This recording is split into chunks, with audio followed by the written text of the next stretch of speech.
Have you ever found yourself out in public when something catches your attention? Interest peaked, you move in for a closer look. You get the feeling something interesting is about to go down, so you press record.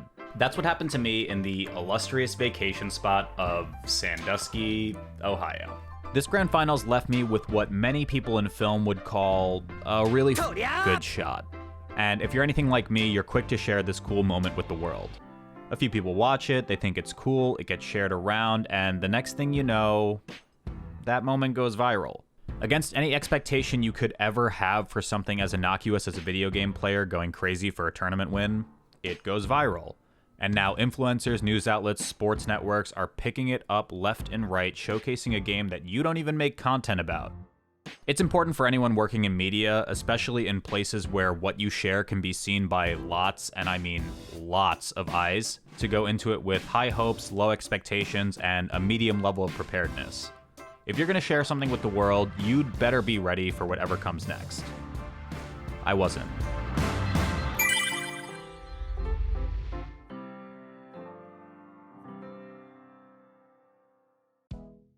When I'm not working my engineering job or doing melee/fighting game content, I'm pretty big into cooking as a side hobby. I love supporting creators in that genre as well because so many of them have influenced how I approach food, but more generally, creativity.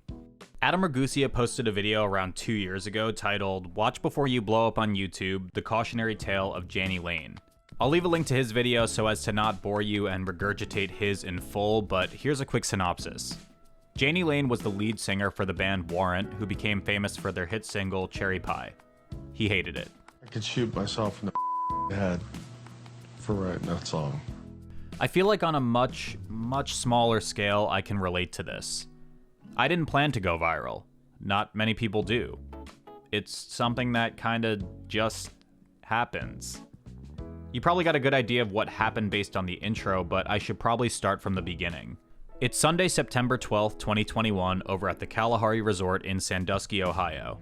The first open LAN event since the global pandemic in 2020, Riptide, is in full swing, and Sunday is always the big day for events to reach their epic conclusions. Ironically enough, the aforementioned clip comes from a game that isn't Melee, the game that makes up probably 99.9% of the content you see on my channel. It features Rivals of Aether, a Melee-ish game developed by Dan Fernacey, which is super hype and passionate and fast like Melee can be. The game is awesome, and if you haven't played it or heard of it, I highly recommend you at least give it a shot.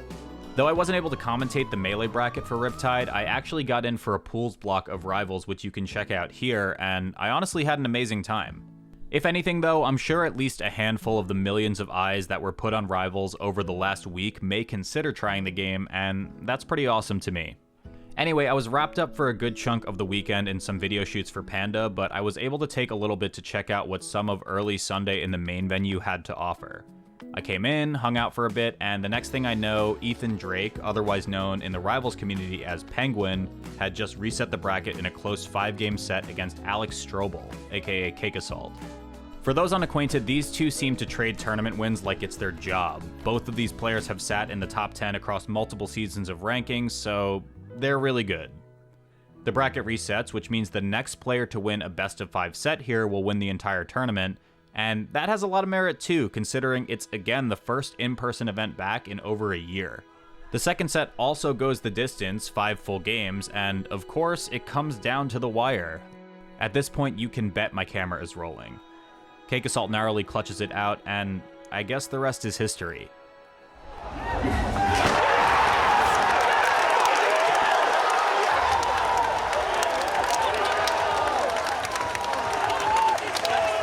When I initially recorded this, it felt like any run-of-the-mill pop-off. I mean, if you follow my channel, you'll know I used my real engineering degree and concepts in thermodynamics to make one hell of a shitpost about a player popping off so hard he made himself faint. This felt about the same as what I was used to seeing in esports. Cake Assault got hyped up, he celebrated, and fell to the ground in a fit of emotion. I posted it to Twitter and it started getting a bit of traction. I figured maybe because it was just a good shot and one of the only ones at that, but it turns out it was getting popular for a different reason. Cake Assault fell to the ground because he actually dislocated his own shoulder in the middle of celebrating. All of a sudden, I'm being contacted by these big news outlets, Barstool Sports, ESPN, MLB, some random Norwegian comedy show, all wanting to show the clip. It's super cool, humbling, and exciting to be able to put this community into the spotlight, and although some groups massively fucked up on appropriately crediting myself and Cake, I'm pretty happy with how things turned out. An addendum to that. These moments are rare and exciting. If you're going to share the moments someone managed to capture, please make sure you're crediting them properly. Backlink, reference the videographer/talent, quote retweet, whatever. I should reiterate. It was really cool to have something like this happen, and like I said before, it doesn't happen to many people. But it totally sucks to feel like your hard work in capturing a moment like this was taken away from you. It muddies the audience's perception of who actually filmed the moment, and overall just feels pretty bad. We need more stealing, thievery, straight up theft, okay? This is how it works on Twitch. You steal from smaller creators, take their content, and then use it as a bigger creator. And are they gonna do? Make less money is what they're gonna do. Let's go! Good job, nice lick. Devious lick even. People out here stealing projectors and you're out here stealing content. The moral of the story is this. If you make media or operate in a public-facing space, anything you do to attract an audience may bring you one step closer to the limelight. Whether it's a smash hit single like Cherry Pie or a clip of a talented gamer popping his shoulder out of his socket, approach this with a bit of caution and that medium level of preparedness. For Janie Lane, his own words are that Cherry Pie ultimately defined who he was as an artist, and he didn't like that. There were so many songs he and Warrant put out that showed more effort, more polish, more of who they were as people, but it was this song, not originally planned for the album and scratched on the back of a pizza box in 15 minutes, which became one of their biggest footprints in the industry. It brought them fame at the cost of overshadowing pieces they worked much, much harder on. That sucks, but that's kinda just how the internet works. The number of projects I've spent hours, days, months, hell, years on, only to see something I whipped up in 5 minutes to half an hour completely eclipse it, that's really discouraging. It sucks how much we as humans value numbers, sometimes completely basing our own self-worth over how many clicks and interactions and likes and retweets we get in a piece of content. But that's kinda just how the internet works. And I'm working harder to not be driven by those things. Janie later clarified that he didn't have too many ill feelings towards Cherry Pie, saying, quote, "You know, push that interview to the side. I'm happy as a clam to have written a song that is still being played and still dug by so many people. It's hard enough to write a song, let alone one that sticks around." Whether or not that's entirely true, I think what Adam says really drives this point home. Anything you put out into the world could end up being the thing that they talk about in the first line of your obituary. That can be an absolutely horrifying sentence to hear, but it's something that oddly gives me hope as a quote-unquote content creator. At the end of the day, what you put out into the world is uniquely yours, and that really makes me feel good about what I do in this small but passionate community. I certainly don't think this is a clip that will haunt me for the rest of my days or anything like that.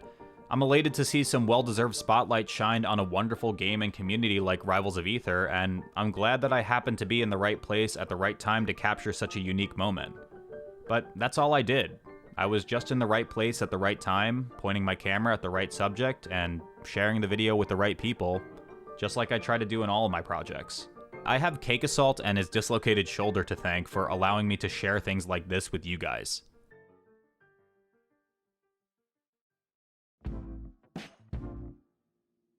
For all the small creators out there, I implore you to take a second and think if you've ever had a hit. Even if it's small, did you put something out there that garnered a bit more attention than what you're used to? Did you expect or even want that to be your hit? Was it something that you sunk a tremendous amount of your life into, making sure every single thing was absolutely perfect before clicking post? Or did you just say, fuck it, done is better than perfect, and let it rip? It's usually the second one that produces the big hits. You don't get to control when you go viral. It's a mysterious, confusing as hell, and ever-changing thing that not many people get to understand or even experience. What you can control, though, is what happens after the fact. How will you handle the world listening to your version of Cherry Pie for the first time?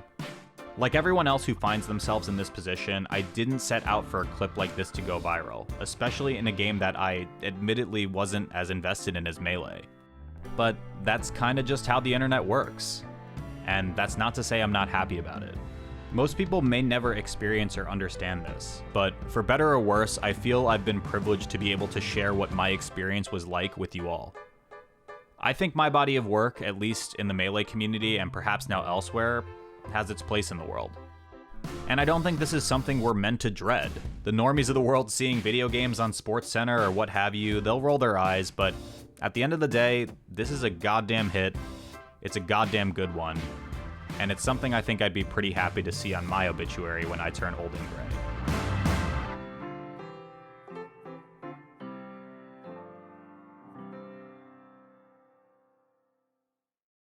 Thank you to all of my patrons, especially Avishua and Storm, who make videos like these possible. Hey guys, turndownforwalt here. Just wanted to thank you guys for watching this video. I know it's a little bit off the beaten path of the regular content that you guys might be used to, but I still hope you guys enjoyed it regardless. This was a really cool kind of experience that I don't think a lot of people get to have often, and it was something that I really wanted to share with you guys, so I hope that came through, and I hope you enjoyed it nonetheless. Keep in mind, regular scheduled content will be returning very, very soon. Frame datas, documentaries, what have you. But just wanted to try something like this, see what you guys think, and I would love to share more of kind of my experiences in this quote-unquote field as time goes on. So yeah, if you enjoyed it, let me know in the comments, drop a like, subscribe if you're not. We are approaching 50,000 subscribers very, very, very quickly, and I hope we can get there by the end of the year. But either way, this has just been an absolute journey. I've had so much fun making content with you guys and kind of growing this community together all along the way. You guys are awesome. Thank you again for watching, and we will see you next time.